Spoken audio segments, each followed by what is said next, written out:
কে বা কারা নামাজ পড়া থেকে বের হয়ে দেখে তার বিশাল বড় দামি গাড়ি ভাঙচুর করে, এমনকি শেখ আব্দুর রাজ্জাক বিন ইউসুফ হুজুরের হাতে লাথি লেগেছে, এখানে দরদর করে রক্ত ঝরতেছে। এই দৃশ্য দেখে বাংলাদেশের কোন আলেম বসে থাকতে পারে না, ধরে বলেন ঠিক না ঠিক? কয়েকদিন আগে কুমিল্লার মাটিতে হাসিবুর রহমান তাকে নগ্নভাবে হামলা করা হয়েছে। বাংলাদেশের অলিতে গলিতে বিভিন্ন জায়গায় মাহফিল বন্ধ করে দেওয়া হচ্ছে, কিন্তু সরকার কিন্তু ইসলামের পক্ষে আছে, বিপক্ষে নাই। সরকার যদি ইসলামের বিপক্ষে হতো বাংলাদেশে মাহফিল হতো না, বরং আওয়ামী লীগ সরকারের কথা আমাকে বলতেই হয়, কারণ সরকার আওয়ামী লীগ। আওয়ামী লীগ সরকারের ইতিহাস পড়েন, আগেই কিছু মন্তব্য করেন না। স্বাধীনতার মহান স্থপতি বঙ্গবন্ধু শেখ মুজিবুর রহমান 1971 সনে রেসকোর্স ময়দানে বক্তব্য দিতে গিয়ে বলেছিলেন, রক্ত যখন দিয়েছি রক্ত আরো দিব, তবুও বাংলার মানুষকে মুক্ত করে ছাড়বো ইনশাআল্লাহ।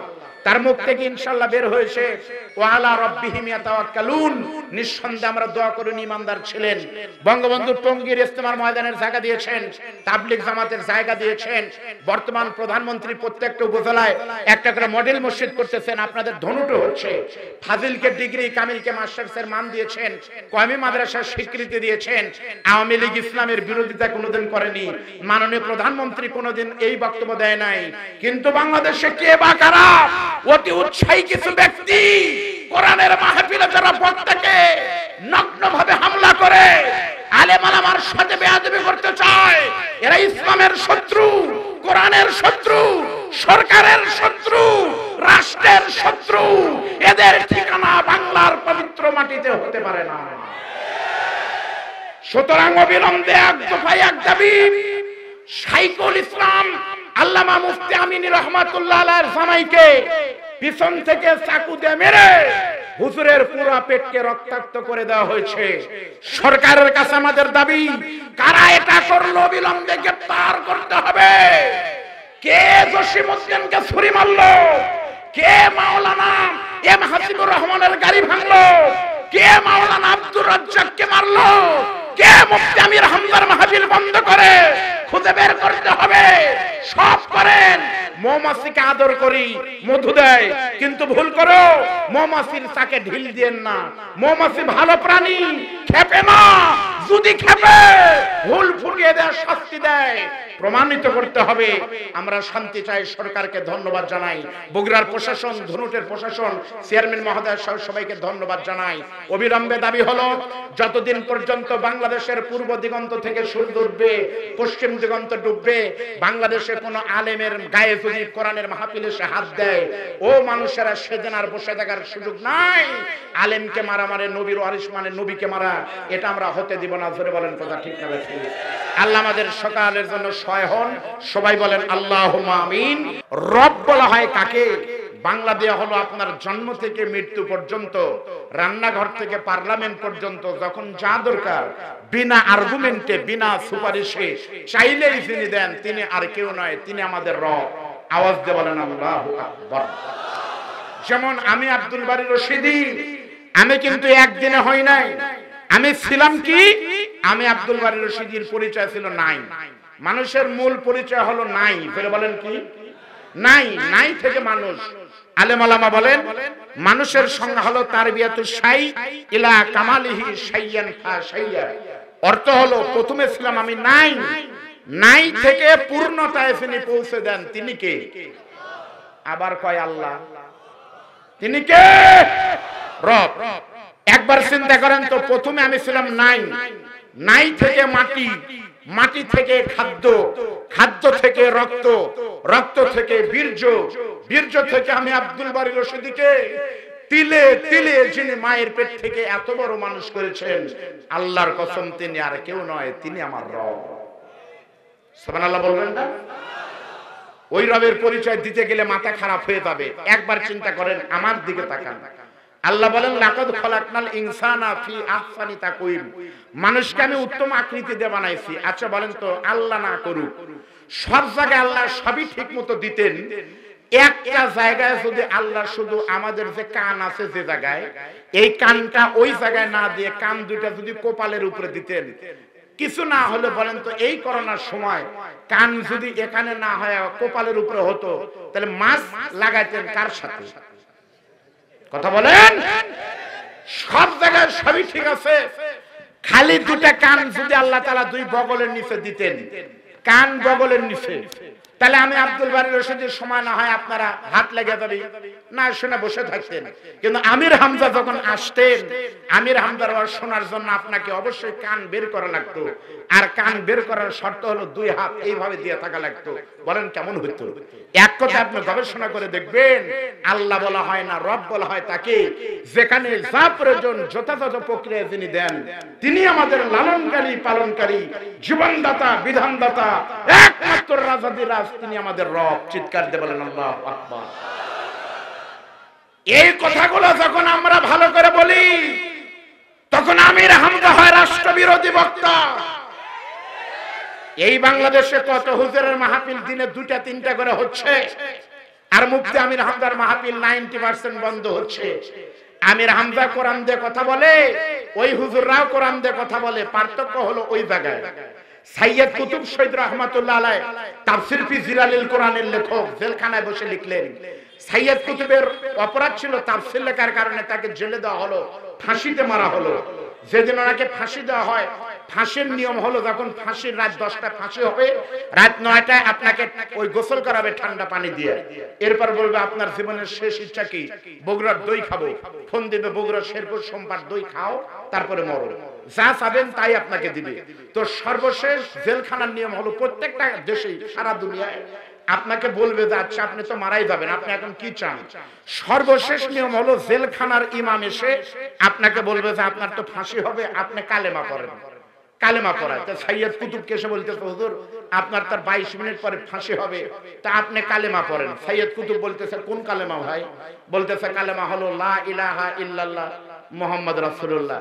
সাইয়্যিদ কুতুব হাসতে স্যার বলতেছে মাওলানা এই কালেমা আপনারা আরবি দিয়ে বলেন, বাংলায় বলেন না, আমার ভাষায় বলেন না, ব্যাখ্যা করেন না, পালন করেন না, মানেন না, এই জন্য আপনাদের সমস্যা হয় না। আর ওই কালেমা আমি পড়েছি, বুঝেছি, মেনেছি, যুবকদের মানতে বাধ্য করেছি, এই জন্য একই কালেমার কারণে আমার এই অবস্থা। সেই দিন থেকে আমি জানি কালেমা হলো দুই রকম। এক কালেমা হলো তেলতেলা কালেমা, আর একটা হলো করকরা কালেমা। এক কালেমা পড়লে পরে গলায় আসে মানে ফাঁসির রশি, আর এক কালেমা পড়লে হুজুরের হেলিকপ্টার হয়, বেতন বেশি। জোরে বলেন কথা ঠিক না?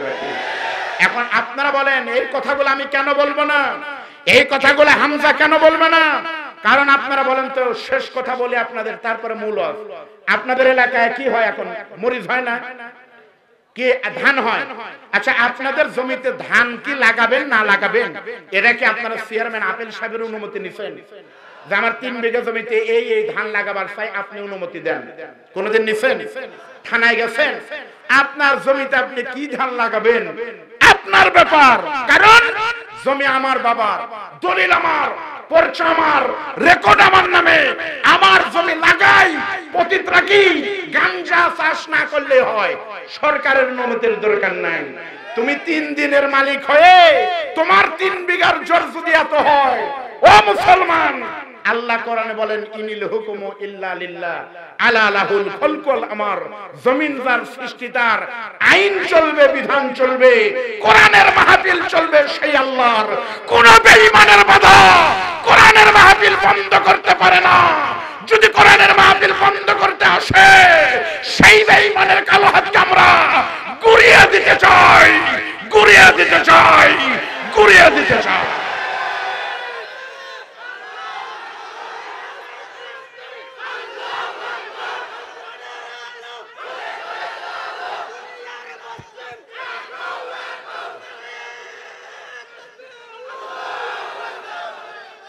দাঁড়ান, তারা বলেন তো সমস্ত ইবাদতের মালিক একমাত্র কে? আল্লাহ না, বলেন রব। আরো ধরে বলেন কে? রব হলেন 1 নম্বর, রবের পরে 2 নম্বরে কে? বলেন তো আল্লাহ বলেন। এখন আচ্ছা লাইনে আসেন, 1 নম্বরে যদি হয় আল্লাহ, আল্লাহর পরে 2 নম্বরে কে? এই আয়াত অনুযায়ী বলেন 2 নম্বরে কে? মাতা পিতা। চলে এসেছে উত্তর, কিন্তু একটার নাম বলেন, মা না বাবা? আগে কে, মা না বাবা? মা। তাহলে সিরিয়াল ঠিক করে বলেন, 1 নম্বর কে? আল্লাহ। 2 নম্বরে কে? মা। 3 নম্বরে কে? বাবা। 4 নম্বর। এই যে আপনারা বললেন, এর ভিতরে তো কত বড় একটা ভুল ঢুকে আছে ভাই। আপনারা বললেন 1 নম্বরে আল্লাহ, 2 নম্বর আপনার মা, 3 নম্বর আপনার বাবা হুকুম আলী অথবা আপনাদের মরিচতলা মানিক পটলের ছোট দিয়ারের সলেমান। তাহলে আপনারা বলেন তো, আপনার বাবা সলেমান যদি 3 নম্বর হয়, তাহলে আল্লাহর নবী কয় নম্বর? কথা বলেন, নবীর সিরিয়াল কয় নম্বর? লা ইউমিনু আহাদুকুম হাত্তা আকুনা আহাব্বা ইলাইহি মিন ওয়ালিদিহি ওয়া ওয়ালাদিহি ওয়ান নাসি আজমাইন। আলেম ওলামা থাকলে বলেন, লা ইউমিনু, কখনোই তুমি ইমানদার হতে পারবে না যতক্ষণ তোমার মা বাবা জীবনের চাইতে নবীকে বেশি ভালোবাসতে না পারবে। জোরে সোরে লাইন ঠিক করে বলেন, 1 নম্বর কে? আল্লাহ। মাশাআল্লাহ, জবান খুলে বলেন, 1 নম্বর, 2 নম্বর, 3 নম্বর, 4 নম্বর, 5 নম্বর। 5 নম্বর সবাই মিলে বলবেন জানি না, আল্লাহ খুশি হবে। সবাই মিলে বলেন 5 নম্বর কে? জানি না। এইটুক শুনে যান, আর ওদের দরকার নাই, জান্নাত এমনি হবে। 1 নম্বরে আল্লাহ, 2 নম্বরে নবী, 3 নম্বর মা, 4 নম্বর বাবা। 5 নম্বর বাদ বাকি যা আছে তার সিরিয়াল 5। যারা প্রেমিক তাদের কাছে ভালোবাসা দিবসে প্রেমিকা হলেন 5 নম্বর। যারা কর্মী তাদের কাছে নেতা হলেন 5 নম্বর। যারা মুরিদ তাদের কাছে পীর হলেন 5 নম্বর। যারা ছাত্র শিক্ষক হলেন 5 নম্বর। এক কথায় এই 4টা বাদ দিয়ে যা আছে সিরিয়াল নম্বর কত? আরো জোরে বলেন কত? আর 5 নম্বর জিনিসের দাম আপনাদের এলাকায় হলো, আমাদের নাটোরে 5 নম্বর জিনিস চলেই না। যেমন আমি একটা মাদ্রাসার প্রফেসর, আমি দেখেছি আমার ছাত্রদেরকে প্রশ্ন করা হয় আরবিতে অথবা বাংলায়। মনে করেন ক্লাস 1 এর প্রশ্ন, বলো তো বাংলাদেশের প্রধান প্রধান ফলের নাম কি? ছোট বাচ্চা তখন লেখে 1 নম্বরে আম, 2 নম্বরে জাম, 3 নম্বরে লিচু, তারপরে কলম কামরায় মনে থাকে না কিছু, পরে লেখা দেয় ইত্যাদি। আমরা তখন ধরে নেই, আমাদের ট্রেনিং তো আছে, 3টা যদি ঠিক লাগে তারপরে 80% মার্কস দাও, কারণ 3টা পারলে এমনি পাস, আর পারা লাগবে না। তাহলে 3টা পারলে যদি 1 ক্লাসে পাস হয়, আজকে ঈমান ঠিক করে দেন, আল্লাহর গোলামি করেন, নবীর সুন্নাত মানেন, মায়ের খেদমত করেন, বাবার খেদমত করেন, খোদার কসম কোন পীরের মুরিদ না হলেও আপনি জান্নাতে যাবেন। আর নিজের মাকে বাদ দিয়া বাবার দরবারে গরু, বাবার দরবারে খাসি পাঠান, আপনার মা বলবে তুই জাহান্নামী, পীর বলবে আপনি জান্নাতি, আল্লাহর কসম আপনি জাহান্নামী, জাহান্নামী, জাহান্নামী করে বলেন ঠিক না ঠিক? আমাকে আল্লাহ কবুল করেছে, সারা বাংলাদেশে যাই, আমির হামজা আরো বড় বক্তা। বাংলাদেশে এই মুহূর্তে প্রায় 48,000 পীর আছে 2 বছর আগে, এখন 53,000 হয়ে গেছে, বেশি হতে পারে। আর যত পীর, সব পীর লালন শাহ সেতুর ওই পাশে, আমির হামজা ভাইদের কুষ্টিয়া থেকে শুরু, যত পীর ওই দিকে। আর যত শালার মফিজ মুরিদ আমরা বগুড়া থেকে শুরু করে পঞ্চগড় পর্যন্ত। দেখেন যত বড় পীর, ভালো হোক আর ভণ্ড হোক, সব নদীর ওই পাশে, আর সব মুরিদ আমরা। বগুড়ার দই হুজুরের মিয়ার বাড়ির খাওয়া, নাটোরের কাঁচাগোল্লা বাবার দরবারের জামাইয়ের আদর। এই পাগলামি বাদ দেন, ঈমান ঠিক করেন। কোন মোরা পীর, কোন তাজা পীর আপনার কিছু করতে পারে না।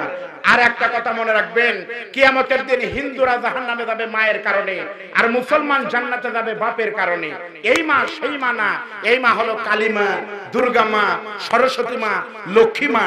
আর আমরা জাহান্নামে যাবো বাপের কারণে। আমার নিজের বাপ না, তেনা বাপ, খেতা বাপ, তারপরে ভাই পাগলা বাপ, চাচা পাগলা বাপ, এই বাপের কারণে।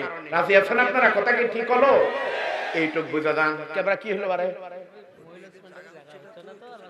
ও ভালোই কথা, মা বোনদের জায়গা হচ্ছে না, বলে লাভ নাই। কেন বলবো? এই ভাই, ওই ভাই করছে তো জানাই গে জানাই গে জান, কুটিয়া গাবি, কুটিয়া গাবি।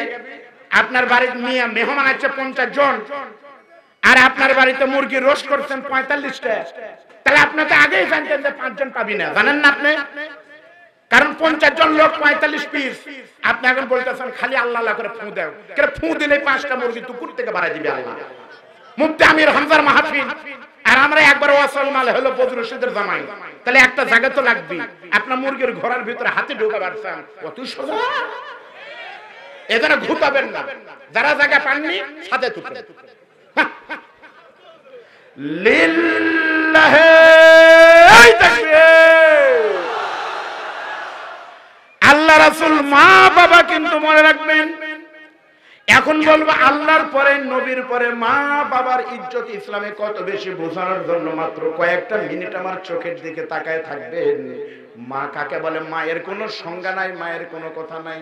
সবচেয়ে বড় কথা, ইসলামে মার অবদানের কথা বলতে গেলে আপনাদেরকে আমি বলবো, ভালো করে শেয়ার করে শোনেন। এই পৃথিবীতে একমাত্র মানুষ হলেন মা, যেই মা দোয়া করলেও কবুল হয়, বদদোয়া করলেও কবুল হয়। করে বলেন ঠিক না বেটি? মা যদি দোয়া করে কবুল হয়, মা যদি বদদোয়া করে তাও কবুল হয়। তার বাস্তব প্রমাণ আপনারা হযরতে আলকামার জীবনীতে শুনেছেন। আমি ওই দিকে যাব না, কারণ জানাওয়াজ আমি করে সময় বাড়াবো না। আপনাদের সামনে আমি শুধু বলবো মা কাকে বলে বোঝানোর জন্য আপনাদের সামনে বলতেছি। আপনারা বলেন তো ভাই, কাবা শরীফ বাইতুল্লাহ শরীফের নাম কি আপনারা শুনেন নাই? আপনারা বলেন তো, বাইতুল্লাহ শরীফ হলো একটা কালো ঘর। আপনাদের ভিতরে যারা গেছেন এখানে হাদিস সাহেব বোধহয় আছে। আপনারা বলেন তো, আপনাদের এই গ্রামের মসজিদ ছোট, এই ছোট গ্রামের ছোট মসজিদে নামাজ পড়লে নেকি কম হবে, কিন্তু বগুড়া শেরপুর শাহী মসজিদে নামাজ পড়লে নেকি বেশি হবে। এবং হাদিস কেউ দেখাতে পারবেন? শাহী মসজিদ বাদ দিয়ে বগুড়া জামিল মাদ্রাসায় নামাজ পড়লে নেকি বেশি, এমন কোথাও কিন্তু কেউ বলতে পারবে না। কিন্তু আপনাদেরকে বলি, আল্লাহর নবী বলেছেন কিয়ামত পর্যন্ত আমি নবী তোমাদেরকে বলে গেলাম, কোন মুসলমান যদি বাইতুল্লাহ শরীফে খানায়ে কাবার চত্বরে দাঁড়িয়ে শুধু একটা রাকাত নামাজ পড়তে পারে, প্রতি রাকাত নামাজ পড়ার ওসিলায় আল্লাহ তাআলা তার নামায় আমলে রাকাতে রাকাতে লক্ষ রাকাত নামাজের নেকি দিবে। আল্লাহ যদি দেখে কোনদিন কবুল করে, আপনারা যাবেন দেখবেন কেমন। ওই খানায়ে কাবার যতগুলো ইমাম আছে, আপনাদেরকে আমি বলবো ভাই বলেন তো, আমাদের বাংলাদেশে ইমাম মানে কি? আমাদের বাংলাদেশের নাম হলো, মানে অল্প বেতন ঝুঁকি বেশি, তার নাম ইমামতি। জোরে বলেন কথা ঠিক না বেঠিক? তার নাম হলো ইমামতি, কিন্তু বাহিরে কিন্তু তা না।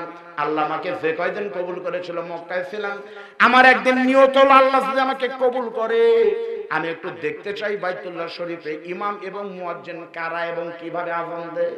কিন্তু লক্ষ লক্ষ মানুষের ভিড়ে স্রোতে কিন্তু বোঝা যায় না। আল্লাহর কি রহমত, একদিন নিয়ত করলাম আমি দেখবই। এই নিয়ত করে যখন ঘুরতেছি, ঘুরতে যখন হঠাৎ করে নামাজের আযান মানে সময় হয়েছে, ওই সময় দেখি 15 থেকে 20 জন পুলিশ এসে কাবা শরীফের দরজার বরাবর নিচে সুন্দর করে এভাবে ঘিরে ধরলো। ঘিরে ধরার সাথে সাথে একজন মানুষ কোথায় থেকে আসলো, পুলিশ প্রকটল নিরাপত্তা দিয়ে, উনি হলেন বাইতুল্লাহ শরীফের মুয়াজ্জিন যখন সুললিত কণ্ঠে আযান শুরু করেছে, চতুর্দিক থেকে লক্ষ লক্ষ মানুষ পঙ্গপালের মতো ছুটা শুরু করলো। আমি চিন্তা করলাম, যা আছে কপালে হবে কাল সকালে, আমি ইমামের পিছনে নামাজ পড়বো। কিন্তু ওখানে গেলে তো বাঙালিরা চাপে পারে না। বাঙালিরা কি মনে করছেন খানায় কাবা গেলে পারে? বাঙালি তো খবরই নাই। কারণ নাইজেরিয়ার লোকগুলো দেখলে ভাই মনে হয় হাতি 2 পা দিয়ে 2 পা উপরে তুলে হাঁটতেছে। ধরে বলেন ঠিক না ঠিক? যারা গেছে বলে দেখেন, মানুষ যে এত বড় হয় বোঝা যায় না ভাই।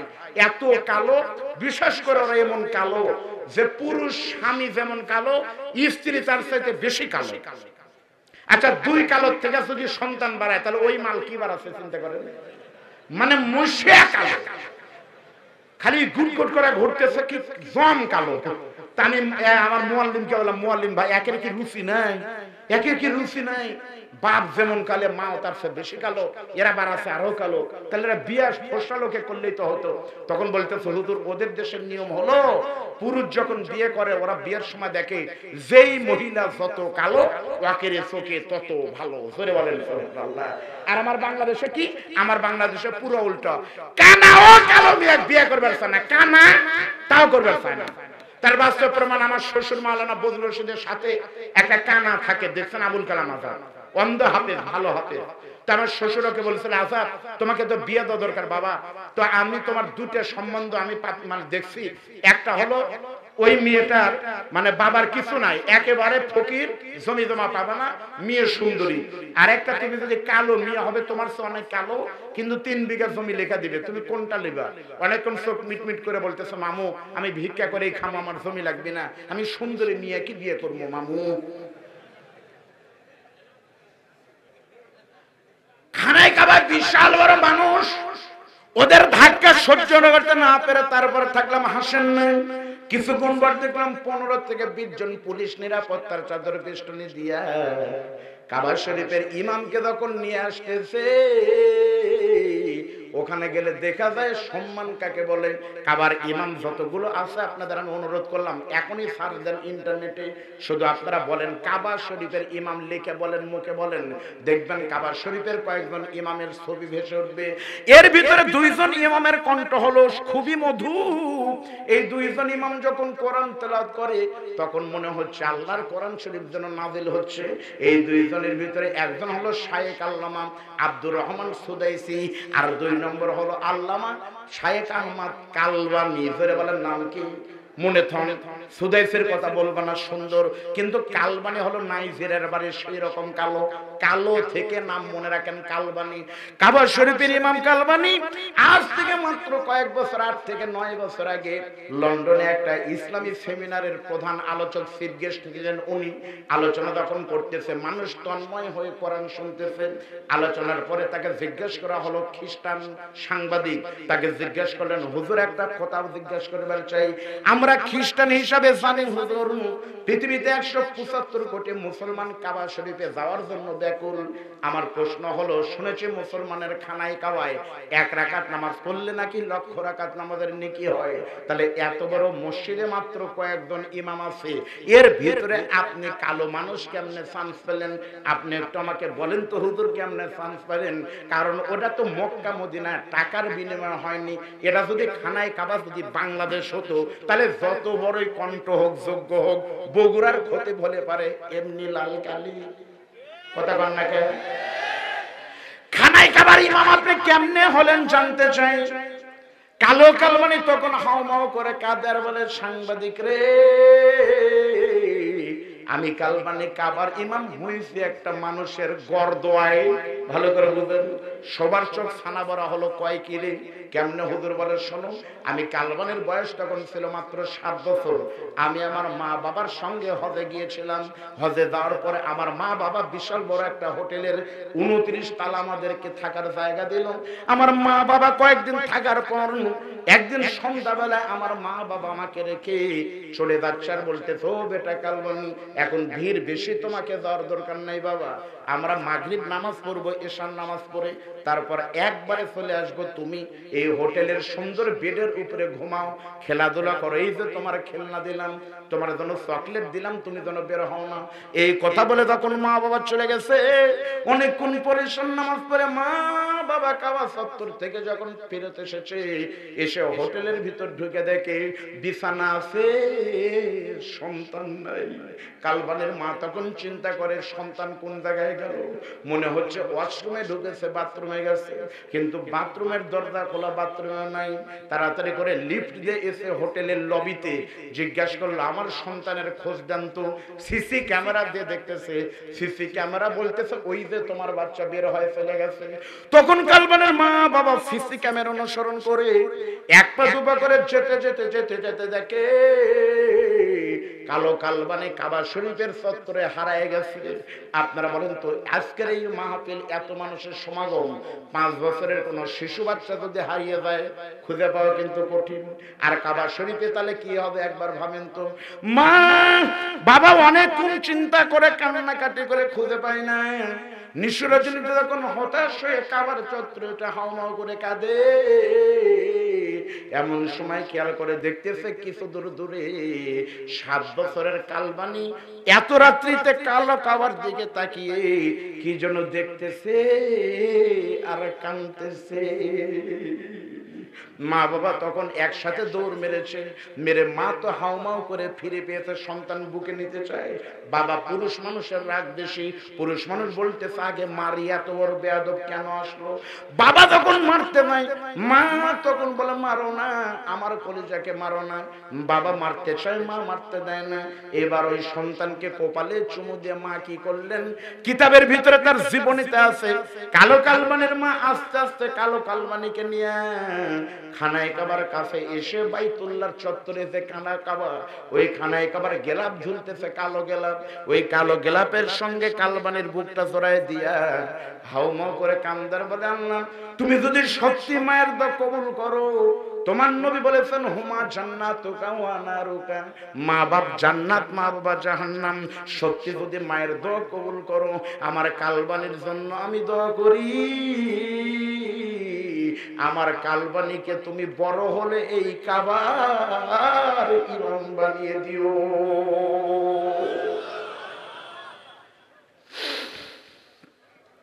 মার দোয়ায় মানুষ কাবার ইমাম হয়, আজও সম্ভব। আমি আপনাদেরকে অনুরোধ করে বলবো একটা কথা, আপনারা মনে রাখবেন, এখানে কিন্তু মানুষ কিন্তু আটা সম্ভব না। এই যে তাকান, আপনারা যান নিজের পায়ে নিজে যান কুড়াল মারেন না, যা করেন না কেন, সময় কিন্তু 11টা, যা করেন করেন 11টা।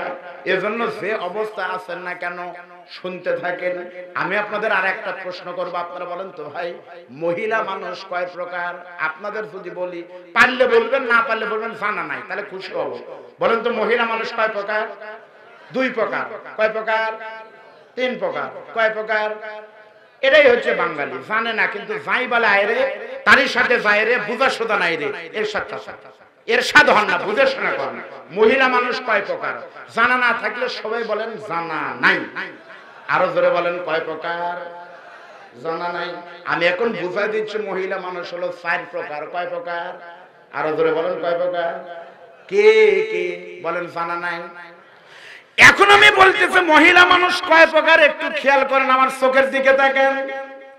এখানে যারা বসে আছেন, আপনাদের ভিতরে যাদের কন্যা আছে, যাদের মেয়ে আছে, সত্য করে বলবেন ভাই, যাদের মেয়ে আছে, মেয়ের সম্পর্ক কিন্তু মায়ের চাইতে বাবার সাথেই বেশি হয়।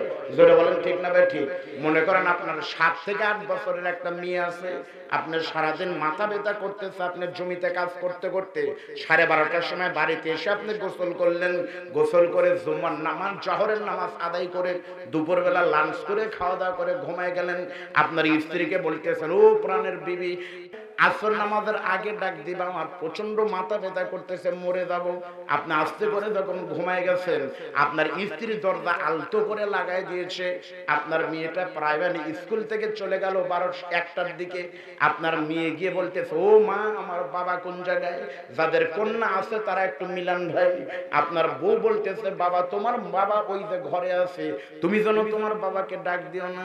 আপনার মেয়েটা কিন্তু তখন আস্তে আস্তে চুপি চুপি বিড়ালের মতো ঘরে যাবে। ঘরের ভিতরে গিয়ে আস্তে করে কিন্তু খাটের উপরে উঠে মা বলেছে, তোর বাবাকে যেন ডাক দিস না। তারপরে আপনার মেয়েটা কিন্তু কিছুক্ষণ পর দেখবেন বাবার কপালের উপরে হাত দিয়েছে। কিছুক্ষণ পর মেয়েটা টুকতে টুকতে ওখানে ঘুমায় গেছে। আপনি আসরে জায়গা পেয়ে দেখতেছেন মেয়ে বালিশে নেই, আপনার মেয়ের মাথাটা কিন্তু আপনার বুকের উপরে আছে। যেই মেয়েটা আপনার বুকের উপরে মাথা দিয়ে ঘুমাবে, ওই মেয়েটি হলো আপনার কন্যা। যেই মেয়েটা আপনার পাশের বালিশে ঘুমাবে, সেই মেয়েটি কিন্তু আপনার স্ত্রী। যেই মেয়েটা আপনার পাশের রুমে ঘুমাবে, সেই মেয়েটি কিন্তু আপনার বোন। আর রঘুনাথপুর মাহফিল থেকে যাওয়া পর্যন্ত আপনি খান না, এই জন্য যে মেয়েটি রাত 12টা পর্যন্ত খাবে না, মনে রেখে দেন, জগতে ওই একমাত্র আপন আপনার মা।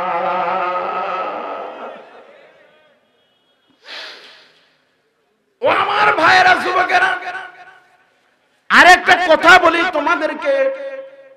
আজকে কিন্তু 14ই ফেব্রুয়ারি ছিল বিশ্ব বেহায়া দিবস। জোরে বলেন ঠিক না বে ঠিক? কোন মুসলমান বিশ্ব বেহায়া দিবস পালন করতে পারে না। এই 14ই ফেব্রুয়ারির ইতিহাস, রোমের রানী, তাকে নিয়ে কিন্তু এই দিন শুরু হয়েছিল, রোমের রানীর জন্মদিন। অথবা রোম দেশের এক রাজা বিয়েকে নিষেধ করেছিল, তখন ভ্যালেন্টাইন নামক একটা যুবক এর প্রতিবাদ করার কারণে তাকে কাল্লা নামায় দিয়েছিল বেঈমানেরা। এই দিন থেকে হয় ভ্যালেন্টাইন ভালোবাসা দিবস। খ্রিস্টানদের পশ্চিমা দেশ থেকে আনা ভালোবাসা দিবস মুসলমানের বাচ্চারা পালন করে। আজকেই বগুড়া শহরে দেখলাম এক ছেলে এসে দোকানদার হলো, মহিলা মানুষ, এসে বলতেছে ভাবি হ্যাপি ভ্যালেন্টাইন ডে, আজকে আমার সামনে বলতেছে। আমি আপনাকে বলবো আজকে এই বাংলাদেশে, আজকে বগুড়া শহরে কত নারী কত মেয়েদের সতীত্ব হারা হয়েছে, এর খবর একমাত্র আল্লাহ ছাড়া আর কেউ জানে না। ধরে বলেন ঠিক না? আশ্চর্য হলাম, টেলিভিশন খুললে আমরা দেখতেছি ফেব্রুয়ারি 21শে ফেব্রুয়ারি গুরুত্ব হলো মাতৃভাষা, আর ফেসবুক খুললে দেখতেছি গুরুত্ব হলো 14ই ফেব্রুয়ারি ভালোবাসা। এখন আমি প্রশ্ন করতেছি, বাবা ফেব্রুয়ারি তুমি আসলে কার? তুমি কি মাতৃভাষার না ভালোবাসার?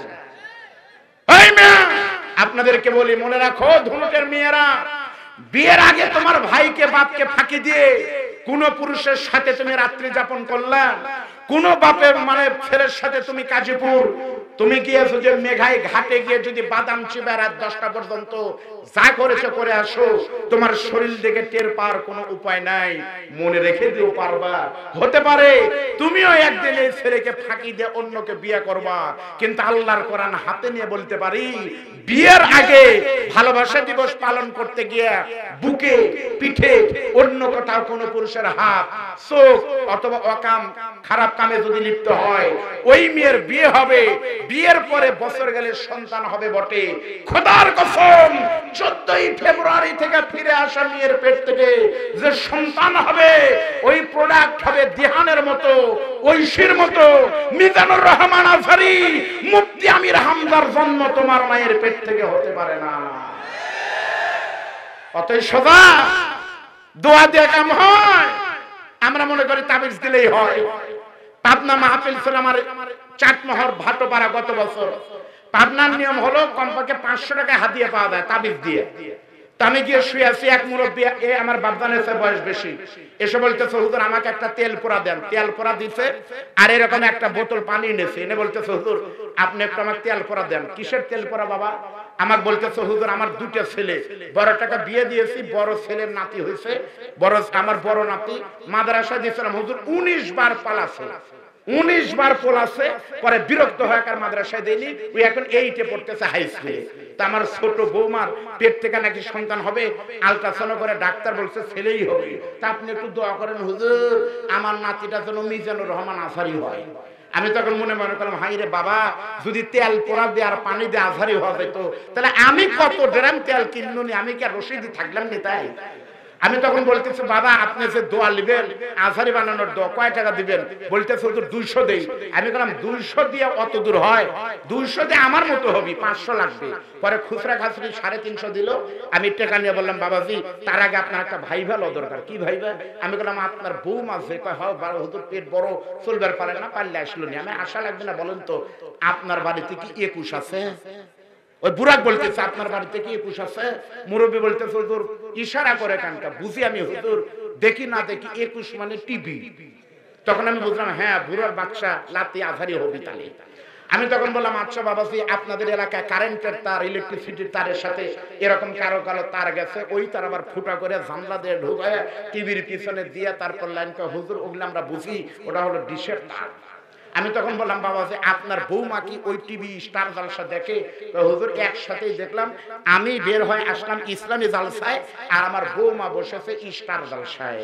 তখন আমি বললাম বাবাজি তাহলে একটা কাম করেন, টেকা ঘুরে পাবেন না, তেল আর পানি বাড়িতে নিয়ে যান, স্টার জালসা যদি কোনো মা বোন দেখে, ভারতের দাদা বাবুদের তেল পোড়া খেয়ে যদি কেউ বড় হয়, মা কোরআন না পড়ে ইসলামী আন্দোলনের সাথে সম্পৃক্ত না থেকে রামবাবের তাবিজ নিয়ে ঔষধ খায়, আমি কেন কাবার ইমাম দোয়া দিল ওই পেট থেকে ভালো সন্তান জন্ম নিতে পারে না, পারে না, পারে না। মন খারাপ করলেন আপনারা? আর একটা কথা বলে আমার পর্ব শেষ। বলেন তো ভাই পাহাড় বড় নাকি আকাশ বড়? আপনাদের বলা লাগবে, বলেন পাহাড় বড় না আকাশ বড়? আরো ধরে বলেন। আপনারা কিন্তু বললেন আকাশ বড়, আর আমি বলতেছি মিথ্যা কথা বলছেন আপনারা, তাহলে কিছুই জানেন না। কে বলছে আপনাদেরকে আকাশ বড়? আমি রশিদে আপনাদের চোখ দিয়ে দেখাই দেব, আকাশের চাইতে পাহাড় অনেক বড়। তার বাস্তব প্রমাণ, আপনারা যদি সেন্ট মার্টিন কোনোদিন যান, টেকনাফ থেকে কিন্তু আপনাদের যেতে হবে। গত রাত্রিতে আমির হামজার মাহফিল ছিল টেকনাফে, ওখান থেকে কিন্তু আজকে এখানে এসেছে। টেকনাফ থেকে যদি আপনি সেন্ট মার্টিন যান, কেয়ারি সিন্দাবাদ জাহাজের ভিতর থেকে আপনাকে যাওয়া লাগবে। নাট নদীতে জাহাজ যখন দুলে দুলে চলে, আমি নিজে আমার বড় মোবাইলটা না এভাবে সেলফি তুলতে গিয়েছি, আমি দেখেছি ওই সেলফির মোবাইলের ভিতরে মায়ানমারের বড় বড় আকাশ উঠেছে, কিন্তু পাহাড়ের অর্ধেক উঠেনি। সেই দিন আমি রশিদে দেখেছি মায়ানমারের পাহাড়গুলো আকাশের চাইতে অনেক বড়। কোরআনের দাওয়াত নিয়ে ভারতে গিয়ে দেখেছি ভারতের পাহাড়গুলো অনেক বড়। মক্কা মদিনায় যারা গেছে তাদের বলে দেখেন, মক্কা থেকে মদিনায় যেতে জানালা দিয়ে পাহাড় দেখা যায়, ওই পাহাড়গুলো কিন্তু ছোট নয়, পাহাড়গুলো কিন্তু আকাশের চাইতে অনেক বড়। কিন্তু জেদ্দা বিমানবন্দর থেকে যখন বিমান উড়াল দিয়েছে, ওই বিমানের মনিটরের ভিতরে কিন্তু সবই দেখা যায়। মাটি থেকে আমি দেখেছি অবশ্যই পাহাড়ের চাইতে আকাশ বড়, কিন্তু বিমান থেকে দেখেছি বড় নয়, পাহাড়গুলো দাঁড়িয়ে আছে কলার গাছের মতো। আমার এই কথাটা নজর দিবেন, মনে রাখবেন, খেয়াল রাখবেন। পাহাড় বড় যতই হোক আকাশের নিচে, নদীতে মাছ যত বড়ই হোক, যমুনার মাছ কিন্তু পানির নিচে। আপনার সন্তান যত বড় হন, আপনার জান্নাত কিন্তু আপনার মা বাবার পায়ের নিচে। ওই মা বাবা যাদের চলে গেছে, আমি আরে কিছুক্ষণ পর 10 মিনিট পর আমার শেষ হবে, হামজা ভাই আসবে। আলোচনা রাত 11টায় শেষ হলে আপনারা যাবেন আর বলবেন ওয়াজ ভালোই হলো, খারাপ লাগলে বলবেন আর এই বক্তাকে দাওয়াত দেব না, দিয়েন না। আপনি যাবেন, কিন্তু একবার খেয়াল করে দেখেন, এখানে যারা বসে আছেন যাদের মা বাবা নাই, তাদের মা বাবা কিন্তু কবর থেকে উঠে এসে 5 ঘন্টার প্যারোলে মুক্তি নিয়ে এসেছে। এমন মানুষ এখানে আছেন যাদের মায়ের কবরে 2টা নেকির জন্য জাহান্নামের ঠান্ডা ঢুকতেছে। আল্লাহ বলছে তোমাদের গ্রামে আজকে রঘুনাথপুর মাহফিল হচ্ছে, যদি তোমার আপনজনেরা তোমার জন্য 2টা নেকি দেয়, তাহলে এই 2টা নেকির ওসিলায় তোমার কবর জান্নাত বানানো হবে। এমন বহু মা বাবা আমাদের কবরে আছে, ওই মা বাবার চোখের দিকে তাকিয়ে মায়ের দুধের ঋণ শোধ করার জন্য এত বড় মাহফিল। আপনারা কি চান যে এই রঘুনাথপুরের মাহফিল 11তম নয়, কিয়ামত পর্যন্ত এই গ্রামে মাহফিল হোক? এটাকে আপনারা চান? আমির হামজা ভাই আগামী বছর প্রয়োজন আমির হামজা থাকবে, সম্ভব হলে মিজানুর রহমান আজহারি দেশে আসলে এত বড় বড় বক্তাও থাকবে। ফেরে বলেন আল্লাহুম্মা আমিন। এই দোয়া নিয়ে আপনাদের কাছে, এত মানুষ আপনি যদি বাড়িতে দাওয়াত করে 1 টাকার মিষ্টি খাওয়ান, আপনার 50,000 টাকার বেশি খরচ লাগবে। এতগুলো মানুষ বসে আছেন, এতগুলো মানুষের ভিতর থেকে তাফসীর মাহফিল বেঁচে রাখার জন্য আপনাদের কাছে 100 জন মানুষের কাছে 100টা কোরআন শরীফ রেখে দিতে চাই। এই 100টা কোরআনের নিয়ত হলো এই 3টি দোয়া করব আমি এবং আমির হামজা ভাই। 1 নম্বর দোয়া হলো, যাদের মা বাবা মরে গেছে আপনি যেন দেখতে পারেন 3 রাতের ভিতরে আজকের এই দানের ওসিলায় মা কবরে জান্নাতের বালিশে ঘুমায় আছে। যাদের বাবা মরেনি, এমনও হতে পারে আপনার বাবা 1 সপ্তাহ পর মারা যেত, আল্লাহ যেন কমপক্ষে 10 বছর হায়াত বাড়ায় দেয়। 3 নম্বর দোয়া হলো, এই 100 জন মানুষকে আল্লাহ কাবার গেলাপ না ধরে হাসিবা না বানায় যেন কবরে না নেয়। বলেন আল্লাহুম্মা আমিন।